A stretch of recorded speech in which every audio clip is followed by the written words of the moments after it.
Баршаңызға сәлем достар, сіздермен бірге Дина. Бүгін муравейник дайындаймыз. Өте қолжетімді бағада және оңай тез дайындалады.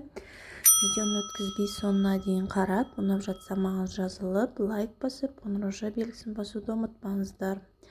Алдымен сары майымызды микроволновкада ерітіп, оған қопсытқышымызды қосып, үстінен ұнымызды қосып, бәрін жақсылап араластырып, қамыр илейміз. Одан соң қамырымызды тоңазытқышқа немесе морозильникке салып қоятын боламыз. Мен морозильникке 1 сағатқа қойып қойдым. Тоңазытқышқа 1-2 сағатқа немесе 1 түнге қалдырсаңыздар болады. Мен 1 сағаттан соң алып противенге теркадан өткізіп 1-2 қылып жайып алдым. Қамырымызды алдын ала 200 градуста қызып тұрған пешімізге салып, беті сарғайғанша пісіріп алатын боламыз. Енді қамырымызды қолдың көмегімен үгітіп аламыз.